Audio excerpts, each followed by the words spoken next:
नमस्कार दोस्तों, एक और बुधवार और हम हाजिर हैं नारी रहस्य की एक और वीडियो लेकर।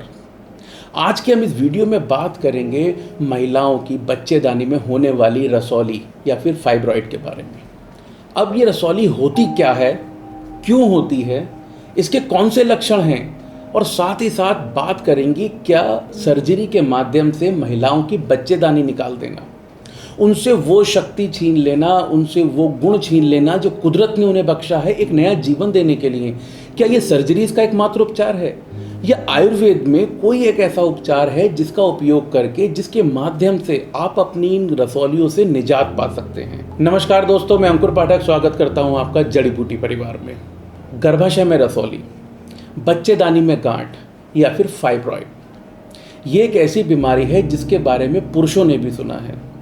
अब पुरुष इसके बारे में तब सुनते हैं जब वो पिता नहीं बन पाते, या तो उनकी महिला साथी गर्भवती होती ही नहीं है, या फिर गर्भवती होने के बाद टाइम टू टाइम बार बार उनका गर्भपात हो जाता है। पुरुषों को भी अब इसके बारे में काफ़ी अच्छी जानकारी हो गई है। तो ये असल में रसौली या ये गांठें होती क्या हैं?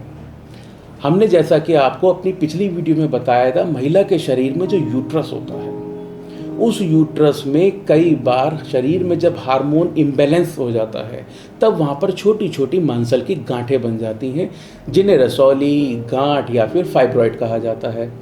ये फाइब्रॉइड सेम से लेकर लगभग टेनिस की बॉल के आकार तक हो जाते हैं। इनका आकार और इनकी लोकेशन, ये यूट्रस में बच्चेदानी में किस जगह है, उन दो लक्षणों से ये अलग अलग प्रॉब्लम क्रिएट करते हैं। तो सिंपल लफ्ज़ों में अगर आप समझना चाहें, किसी भी महिला की बच्चेदानी में होने वाली मांसल गांठों को रसौली, फाइब्रॉइड या बच्चेदानी की गांठ कहते हैं।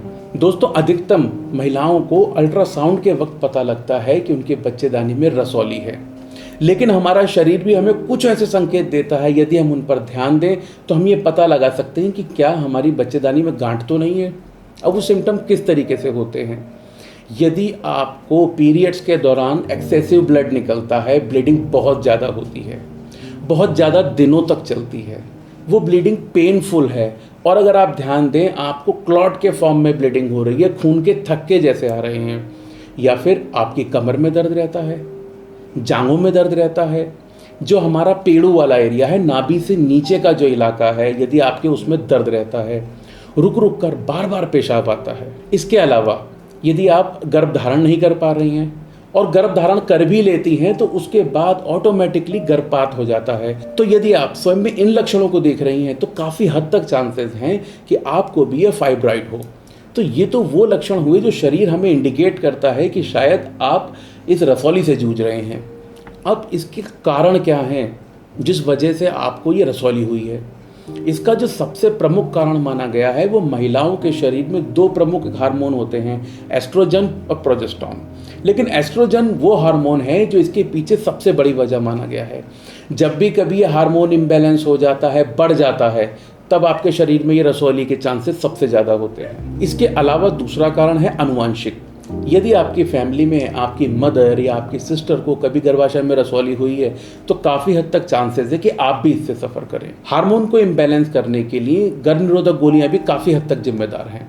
वो महिलाएं जो काफ़ी लंबे समय तक गर्भ निरोधक गोलियों का सेवन करती हैं, उनमें भी ये रसौली देखने को मिलती है।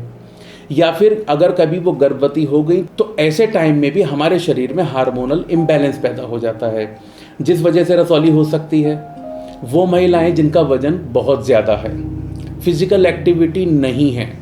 आजकल महिलाएं ये कहती हैं कि हम घर का तो सारा काम खुद करते हैं, सारा दिन हम लगे रहते हैं, लेकिन आजकल की जो जीवन शैली है उसमें आप अधिकतर काम या तो खड़े होकर कर रहे हैं या फिर बैठ के कर रहे हैं। आप असल में फिजिकल एक्टिविटी तो कोई कर नहीं रहे। तो वो महिलाएं जो फिजिकल एक्टिव नहीं है, वजन जिनका ज़्यादा है, प्रोसेस्ड फूड खाती हैं, बाहर का ज़्यादा खाना खाती हैं, या फिर ऐसा खाना खाती हैं जो बहुत जल्दी डाइजेस्ट हो जाता है, आपके शरीर में ब्लड शुगर जो है वो अचानक से बढ़ा देता है, ऐसे खाने जिनको हम बोलते हैं हाई ग्लाइसेमिक इंडेक्स वाले फूड, उनका सेवन करती हैं, चावल का सेवन अधिक करती हैं, दूध के प्रोडक्ट अधिक लेती हैं, कॉफ़ी अधिक लेती हैं, तो ऐसी महिलाओं में ये हार्मोनल इम्बैलेंस देखना बहुत आम बात है। दोस्तों, आज के समय में लाखों परिवार इस समस्या से जूझ रहे हैं। जो मॉडर्न चिकित्सा पद्धति है उसमें इसके केवल 2 ही उपचार हैं। यदि रसौली गांठें बड़ी बड़ी हैं तब तो वो पूरे बच्चेदानी को, यूट्रस को ऑपरेशन के माध्यम से बाहर निकाल दिया, महिला से बच्चा पैदा करने की शक्ति छीन ली गई। या फिर दूसरा होता है इंजेक्शंस, जो 3 से लेके 4 महीने का कोर्स है, जो एक तरीके से आपके हार्मोन को बैलेंस करने का काम करते हैं। फॉर द टाइम बीइंग आपकी गांठें कम तो हो जाती हैं, लेकिन जैसे ही आप वो इंजेक्शन छोड़ते हैं आपकी गांठें वापस उभरने लगती हैं। आयुर्वेद के माध्यम से यदि आप इसका उपचार करते हैं तो आप इन्हें हमेशा के लिए ख़त्म कर सकते हैं, जो आपका हार्मोन का इम्बैलेंस है उसे दूर कर सकते हैं। दोस्तों, डराना मेरा मकसद बिल्कुल भी नहीं। यहाँ पर मैं 2 बातें आपसे कहना चाहूँगा। पहला तो ये, कई बार लोग ये समझ लेते हैं या फिर उनको ये मिसगाइड किया जाता है कि ये रसौली कैंसर है। ऐसा बिल्कुल भी नहीं होता। और दूसरी बात, मैंने हजारों ऐसे परिवार अपनी आंखों से देखे हैं जिन्होंने लाखों रुपए खर्च कर दिए इसके इलाज के लिए, और किया क्या? शरीर से बच्चेदानी बाहर कर दी, महिला से वही शक्ति छीन ली जो कुदरत ने उसे बख्शी है। आप चाहें तो आयुर्वेद का सहारा लेके कुछ 100 या 1000 रुपये में भी इस रसौली से मुक्ति पा सकते हैं। आपको करना क्या है? आप केवल 3 चीज़ लीजिए, कचनार की छाल, खदीर और नाग केसर, तीनों 100-100 ग्राम की मात्रा में। तीनों को आप अलग अलग कूटेंगे। ध्यान रहे कि आप मिक्सी का प्रयोग ना ही करें तो बेहतर है। आयुर्वेद कहता है मर्दनम गुण वर्धनम। आप 3 चीज़ लीजिए, तीनों को अलग अलग कूटिए, कूटने के बाद उन्हें छान लीजिए। उस छने हुए पाउडर को बाद में मिक्स कीजिए और प्रतिदिन 1 चम्मच सुबह और शाम खाली पेट, नाश्ता करने से पहले, रात का खाना खाने से पहले, गुनगुने दूध के साथ 1-1 चम्मच आप ये लगातार 3 महीने तक सेवन कीजिए। और मैं आपसे दावे के साथ कहता हूँ कि आप जब ये नुस्खा लेना शुरू करें, 1 अल्ट्रासाउंड उससे पहले कराएं और 1 अल्ट्रासाउंड कराएं ये 3 महीने पूरे होने के बाद। और फिर मुझे कमेंट बॉक्स में बताएं कि पहले आपकी रसौली का साइज़ कितना था और ये उपचार, ये नुस्खा खाने के बाद अब आपकी रसौली किस शेप में है या नहीं है। दोस्तों, किसी भी चिकित्सा को शुरू करने से पहले आप किसी कुशल आयुर्वेदिक चिकित्सक से परामर्श अवश्य लें। अल्ट्रासाउंड उसके साथ शेयर करें, ये नुस्खा उसके साथ शेयर करें, उसकी देखरेख में आप ये नुस्खा इस्तेमाल कर सकते हैं। या फिर दिए गए व्हाट्सएप नंबर पर डायरेक्ट हमसे रिपोर्ट शेयर कीजिए, आप हमसे इसका परामर्श ले सकते हैं। और ये वीडियो आप उन लोगों के साथ अवश्य शेयर करें जो शादी के कई साल बाद तक भी गर्भाधारण नहीं कर पा रहे हैं या फिर उनको बार बार गर्भपात हो जाता है।